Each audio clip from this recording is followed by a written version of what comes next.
ये कहानी है लॉस एंजलिस के उन 10,000 रेहड़ी पटरी वालों की जो अपना व्यवसाय सड़क पर करते हैं और जिन्हें अधिकार नहीं था सड़क पर व्यवसाय करने का। उनके अधिकारों की लड़ाई लड़ी यहाँ के वकीलों ने। लॉस एंजलिस शहर के रास्तों पर ये अपना जीवन व्यापन करने के लिए छोटी मोटी दुकानें लगाते थे।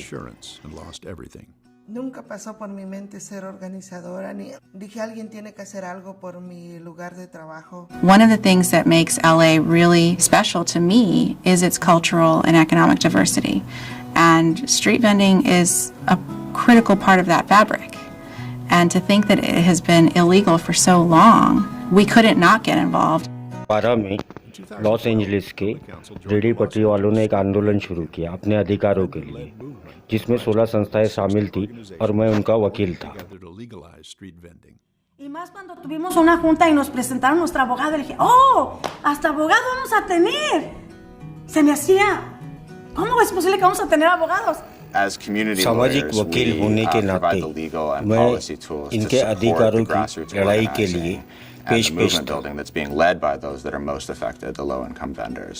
Y cuando íbamos a City Hall, nunca nos dejó, todo el tiempo a un lado de nosotros. Estoy emocionada que gracias a estos trabajos que han hecho estos abogados, Uno como inmigrante, el tener una oportunidad de entrar al City Hall, eso ya es un triunfo. जनवरी 2017 में LA city council ने रेहड़ी पटरी वालों को उनके अधिकार दिए। en ese sí momento me sentí fuerte, dije, sí se pudo y aquí estamos. Hicimos historia. Mi nombre va a quedar para toda la vida ahí. Tal vez no sepan quién soy, pero yo quiero que mi nieta sepa quién fui y que se sienta orgullosa de que yo sea su abuela. We're standing up as a city and we're saying we're no longer going to view you as criminals. We want to support you, build your business, and recognize all the contributions that vendors make. The next step is finalizing a legal permit system for vendors. Nada es posible, todo ya va a estar bien. Ya estamos. Ya no estamos en el primer escalón, estamos hasta arriba del escalón del City Hall. Sí.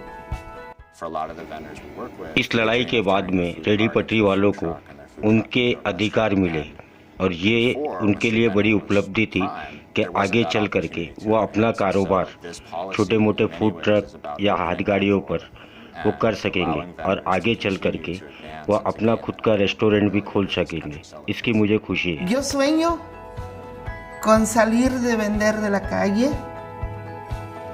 Yo sueño con un negocio que ya lo visualicé. Está un local en Soto y Cuarta. Cuando haga la inauguración de mi negocio, los voy a invitar. दोस्तों नमस्कार, आई खबर में आपका स्वागत है। मैं हूं रफीक जी। आज हम बात करेंगे जो स्ट्रीट वेंडर है, हॉकर जिनको कहते हैं या रेहड़ी पटरी वाले कहते हैं। इस देश के अंदर 2014 के एक कानून लेके आया गया जो खास करके रास्तों पर छोटी मोटे सामान बेच करके अपना रोजी रोजगार चलाते थे, उनके प्रोटेक्शन के लिए ये कानून लाया गया था। आज 2021 आ गया और उसके बाद में भी अभी तक इस कानून पर अमल नहीं किया जा रहा है। ये जो कानून लाया गया था वो रेहड़ी पटरी वाले या हॉकर या स्ट्रीट वेंडर जिन्हें हम कहते हैं उनके प्रोटेक्शन के लिए लाया गया था और जिसमें कई ऐसे अलग अलग लॉज थे जिसके ज़रिए उनको प्रोटेक्ट किया जाता था। जो रास्तों पे छोटा मोटा रोज़गार करते हैं वो सिर्फ खुद ही रोज़गार अपने आप के लिए मुहैया नहीं कराते, बल्कि वो हमारे जो ग्रामीण भाग है या शहरी भाग है उसमें जो घरों के अंदर छोटी छोटी इंडस्ट्री चलती है उनको भी बढ़ावा देते हैं। अगर आप सड़क के ऊपर देखते होंगे कि कहीं पे कोई रेडीमेड कपड़े बेचते हैं तो उनके ज़रिए जो छोटे छोटे 4 मशीन 5 मशीन के कारखाने चलते हैं, कोई प्लास्टिक का सामान बेचते हैं, तो ऐसी छोटी छोटी इंडस्ट्री चलती है। लेकिन जो कानून के अंदर जो अलग अलग नियम है उसमें जो स्थानिक महानगर पालिका है उनको अधिकार दिए गए और उनसे कहा गया है कि वो टीवीसी एक कमेटी बनाए और उसके ज़रिए उनको जो है अलग अलग जगह के ऊपर बिठा के रोज़गार दिया जाए। लेकिन अधिकार जो इस कानून में दिया गया है वो ज़्यादातर महानगर पालिकाओं को दिया गया है और उसके वजह से, उसकी आय के वजह से महानगर पालिका के अधिकारी इन रेडी पटरी वालों पर जुल्म करते हैं। साथ साथ में पुलिस प्रशासन का भी हमेशा एक तरह से इनके ऊपर जो है एक जुल्म का जो है और ज़बरदस्ती का दौर चालू रहता है और इसी में जो है करप्शन होता है। साथ साथ में स्थानिक जो माफिया होते हैं, गुंडे होते हैं, वो जगहों के बदले उनसे हफ्ता वसूली करते हैं। अगर मुमरा शहर की बात की जाए तो मुमरा शहर में एक ये पैटर्न बन गया है कि जब रमज़ान की शुरुआत होने में 15 दिन 20 दिन बचा रहता है तो अचानक मुमरा के नेताओं को सड़क के ऊपर ट्रैफिक की याद आ जाती है। के बारे में जो तो आप लोगों को ये तो पता होगा कि अभी रमज़ान आने वाली है। हर रमज़ान में ये हॉकर्स के ऊपर गाज डाल के ये राजनीतिक होती है। मेरा कहना ये राजनीतिक इसलिए होती है कि कहीं ना कहीं इनको जगह दे के और वहाँ पे भी जो यहाँ के टंडेल पटेल होते हैं वहाँ पे दुकान जो है लोगों को दे के एक एक आदमी 10-10 हज़ार रुपये। इसके बारे में पहले वहाँ धक्का मुक्की भी हुई थी 1 साल पहले पिछले बार। तो मेरे समझ में ये मामला वही चल रहा है। और रही गई हॉकर्स के लिए 2009 के बाद से ये हमेशा जो आवाज़ उठती रही, लेकिन इसका सही तरीका आज तक किसी ने नहीं निकाला, खाली राजनीतिक लोग करते रहे। पावर है तुम्हारे पास, यहाँ के जो है वरिष्ठ लोग हैं, तो आप लोग अपने पावर का गलत इस्तेमाल करके गरीबों का जो है ये खाना पीना छीनने की बात हो रही है। आपका ये कहना है कि हॉकर्स को लेकर राजनीति की जा रही है? यस, मैं नहीं कहता हूँ, यहाँ की जनता कहती है, यहाँ की सोशल मीडिया कहती है, मेरे पास सारे सबूत है। जब भी आया कि हॉकर्स के नाम पे यहाँ पे बहुत धमाल हुआ, आप ये बताओ हॉकर्स को भी यहाँ गुजारिश हमने किया है कि भाई रोड पे धंधा ना लगाएं और धंधा अगर लगाया जाए तो उसको सही तरीके से लगाया जाए। भाई जब आप ये बात बोलते हो कि रोड पे धंधा नहीं लगाया जाए, या जो नेता ये बोल रहे हैं कि रोड पे धंधा नहीं लगाया जाए, सुप्रीम कोर्ट ने बार बार ऑर्डर दिया है सभी महानगर पालिकाओं के लिए। आज उस पर ऑर्डर आने के 8-9 साल होने के बावजूद कभी अमल नहीं होता है। उन हॉकरों को लिए हॉकर जोन नहीं बनाया जाता है। सुप्रीम कोर्ट के ऑर्डर के बाद में उनसे एप्लीकेशन ले लिया जाता है, 1000-1000 रुपये के नाम पे लाखों रुपया महानगर पालिका जमा कर लेती है।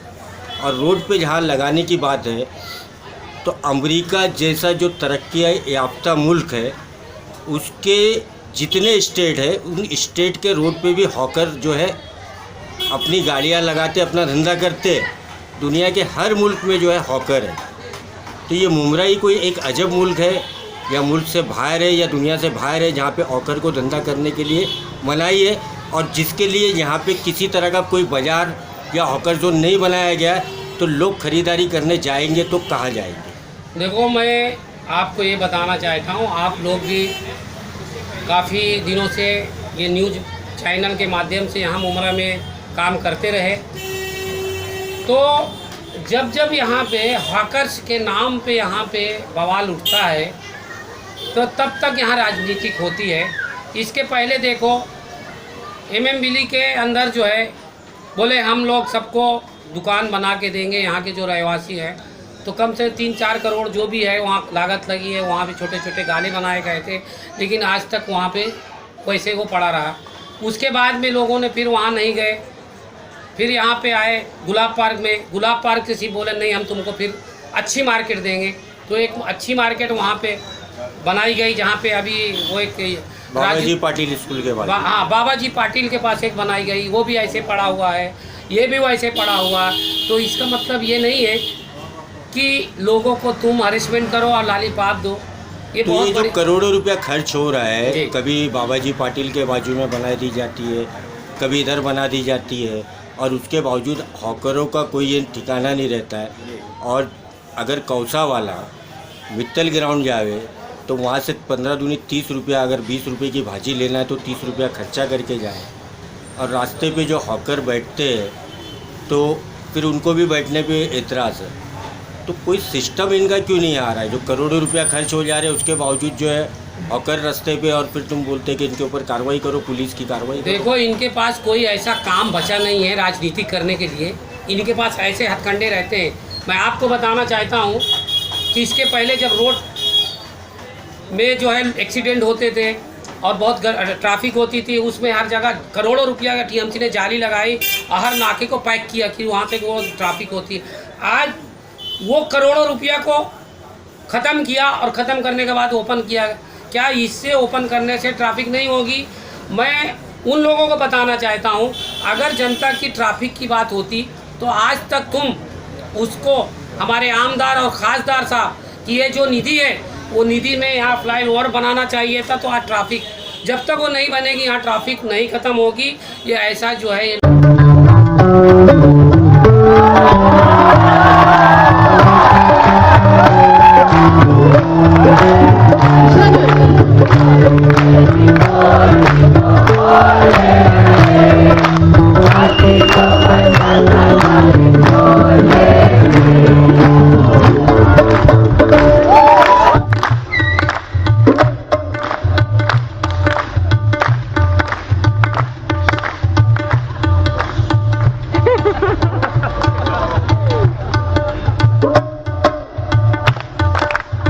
जी हाँ, मिले। अभी 10 तारीख को मिले थे। वो कहते मैंने ये कर दिया, मैंने वो कर दिया, मैंने वो कर दिया। भूख हड़ताल पे भी बैठे तो वहाँ से भी हटा दिया। लिखा था आश्वासन कोई नहीं देते, नेट चला के दिखा देते हैं, देखिए हमने यहाँ के कागज भेज रखे, हमने नोटिफिकेशन जारी कर रखा है, लेकिन उसके नाम पर ये पेट कहाँ जाएगा? ये कहाँ से खाएंगे? ये पेट टूटा हुआ है।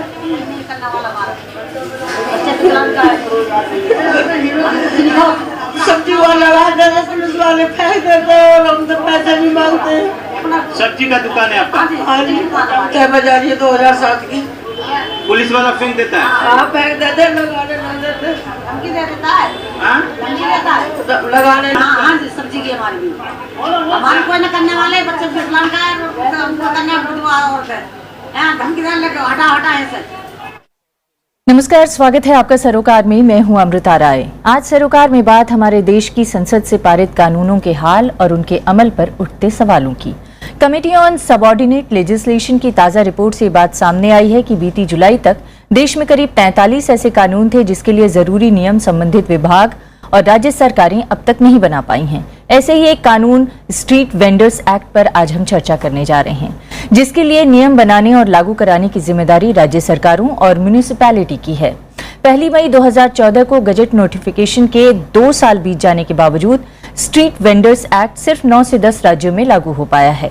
और स्ट्रीट वेंडर्स एसोसिएशंस की माने तो जहां लागू हुआ भी है, वहां भी आधे अधूरे मन से काम हो सका है। कुछ का तो यहां तक कहना है कि पुलिस ज्यादतियां और स्थानीय अफसरों की मनमानी सब कुछ बदस्तूर जारी है और इस वजह से गरीबों के लिए बना कानून खुद ही बेबसी का शिकार है। तो आज सरोकार में बात करेंगे कि कैसे प्रभावी बने ये कानून ताकि वेंडर्स के लिए सम्मान पूर्वक काम का माहौल तैयार हो सके और उनकी आजीविका को संरक्षण हासिल हो सके। रेडी पटरी वालों में 2 साल पहले जगी उम्मीदें अब टूटती दिखती हैं। ये लोग मायूस हैं कि स्ट्रीट वेंडर्स कानून 2014 पर पूरे देश में कहीं भी संतोषजनक अमल नहीं हुआ। इस कानून पर अमल की जिम्मेदारी राज्य सरकारों पर डाली गई है, लेकिन ज्यादातर राज्यों में कानून लागू करने के लिए जरूरी नियम ही तय नहीं किए गए हैं। जिन राज्यों ने पहल की वहां कानून की भावना के मुताबिक नियम नहीं बने।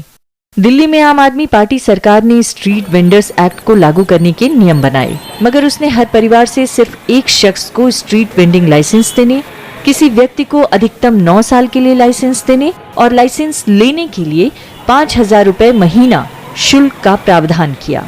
हॉकर संगठन इससे नाराज हुए, उन्होंने कोर्ट की पनाह ली।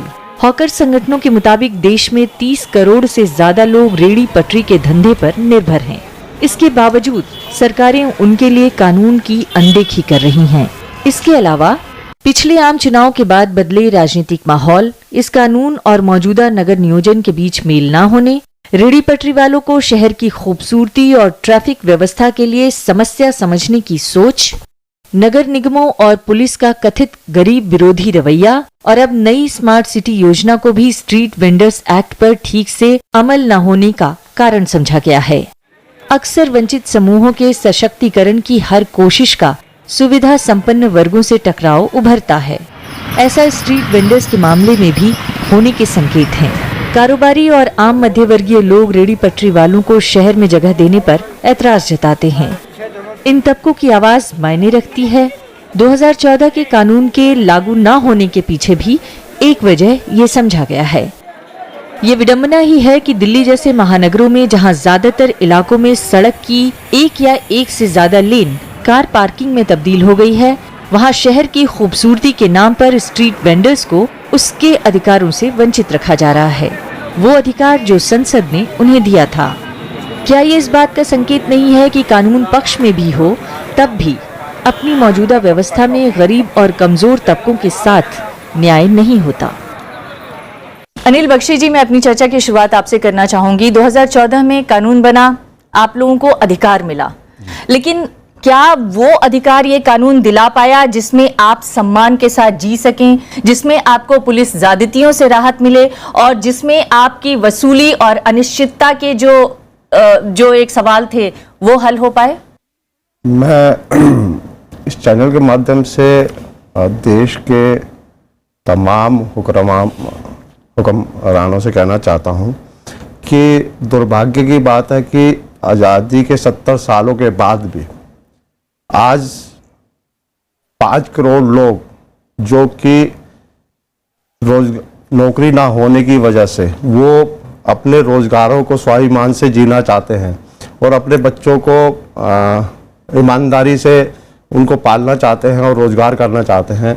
लेकिन दुर्भाग्य की बात है कि 70 साल के बाद भी आज 5 करोड़ लोगों को फुटपाथ पे काम करने के लिए और उनको अपने रोजगार करने के लिए रिश्वत का एक सहारा लेना पड़ता है। उसके पीछे एक बहुत बड़ा कारण है कि इस देश के अंदर भ्रष्टाचार की भरमार है, क्योंकि जब देश आजाद हुआ था। मैं आपसे ये जानना चाहती हूँ कि जमीनी स्तर पर आप लोगों के क्या संघर्ष कुछ कम हुए हैं जीवन के, और जो एक सम्मान का अधिकार था जीवन को लेकर, क्या वो मिल पाया है? मैं भी बस ये जानना चाहती हूँ आपसे। बिल्कुल नहीं हुआ। मैं ये भी आपके सामने कहना चाहता हूँ कि जो सम्मान का अधिकार हमें उसमें मिलना चाहिए था वो बिल्कुल नहीं मिला जी। और उससे ज्यादा आज जो हालात आजादी से पहले अंग्रेजों के थे उससे बदतर आज की डेट में जितने भी प्रशासनिक अधिकारी हैं और प्रशासनिक एनडीएमसी, एमसीडी, दिल्ली पुलिस जितने भी हैं वो अंग्रेजों से बदतर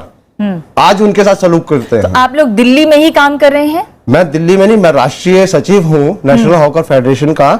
मैं पूरे देश के अंदर घूमता हूँ, लेकिन मैंने देखा है कि आज जो देश के अंदर अंग्रेजों के जमाने में जुर्म नहीं होता था वो आज की डेट में होता है। जी अरविंद जी, मैं आपसे भी जानना चाहती हूँ, आप भी वेंडर्स के बीच में काम करते हैं, आप भी वेंडर्स का एक संगठन चलाते हैं, आपको क्या लगता है जमीनी हकीकत इस वक्त क्या है इस कानून की?